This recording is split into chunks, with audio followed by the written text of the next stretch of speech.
ಸುಬ್ಬಣ್ಣ ಅವರಿಗೆ, ವೀರ್ ಕುಮಾರ್ ಅವರಿಗೆ, ರಾಷ್ಟ್ರೀಯ ಸಂಘರ್ಷ ಸಮಿತಿಗೆ, ರಾಷ್ಟ್ರೀಯ ಸಂಘರ್ಷ ಸಮಿತಿಗೆ, राउत ಅವರಿಗೆ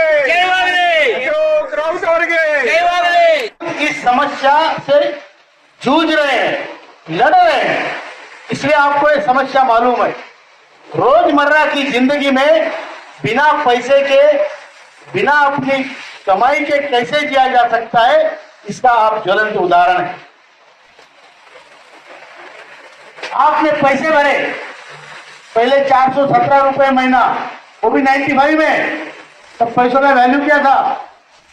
फिर उसके बाद 541, 541, ये पैसा भरने के बाद, वो भी 30 साल पैसा भरने के बाद जब आप इसका वैल्यूएशन देखेंगे तो ये पता चलेगा गौडर सर कि कम से कम हर आदमी का, जरूर सर, हर आदमी का सरकार के पास 20 लाख रुपए जमा है। और 20 लाख रुपए जमा करके सरकार मुझे क्या दे रही है, 1000 रुपया। पूरे भारत का average pension 1171, 36,60,000 people are getting less than 1000 rupees।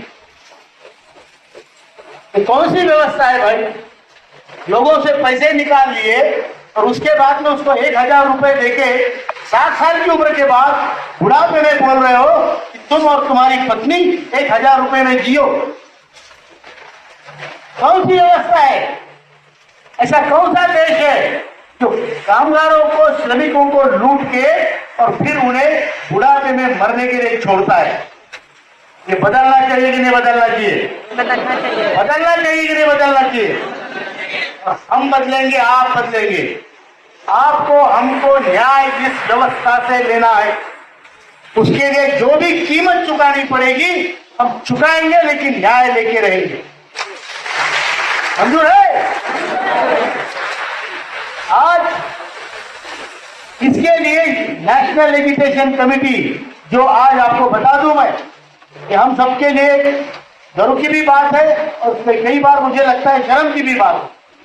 बूढ़े लोगों का ये हमारा जो संगठन है ज्येष्ठ नागरिक का, ये दुनिया का सबसे बड़ा संगठन है।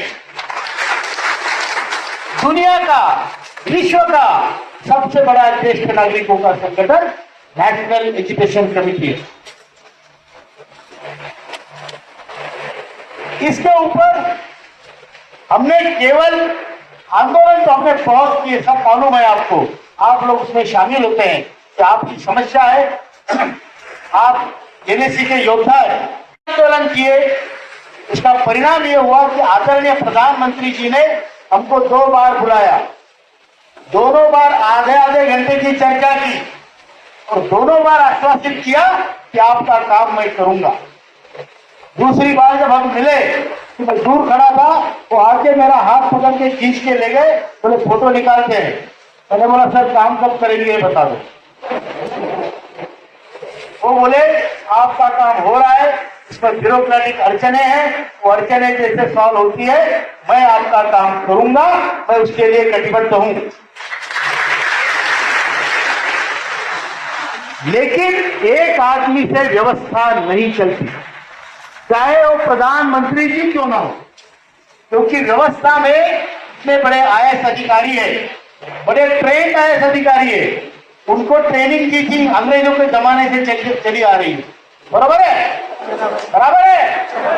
क्या ट्रेनिंग है? कोई भी चीज को ना कैसे कहना। आप उनके सामने कहो कि ये गाय है, बोलेगा ना ये भैंस है। उसको बोलो ये बैल है, बोलेगा नहीं गाय है। ये उनका ट्रेनिंग है। तो ये सबसे बड़ा चैलेंज हमारे सामने था कि पॉलिटिशियन लोग समझ जाते हैं, क्योंकि उनको चुन के आना है, उनको प्रसिद्धि भी मिलनी है, उनको कीर्ति मिलेगी, तो काम करना चाहते हैं। लेकिन ब्यूरोक्रेटिक लोग, उनको कोई काम से मतलब नहीं, जीत जाओ पैसा आओ, ये सिस्टम है। तो हमने उसके बाद ब्यूरोक्रेटिक सिस्टम के सबसे बड़े जो अधिकारी है भारत देश में, उनके साथ हमारी मीटिंगें हुई, प्रेजेंटेशंस हुए। आपको बता दूं, कैबिनेट सेक्रेटरी जो भारत का सबसे बड़ा ऊंचा ओहदा होता है, ऊंचा दर्जा होता है, मेरी भाषा समझ में आ रही है? भाषा समझ में आ रही है थोड़ी? क्योंकि मैं कन्नड़ बोलूंगा तो आपको बिल्कुल समझ में नहीं आएगी।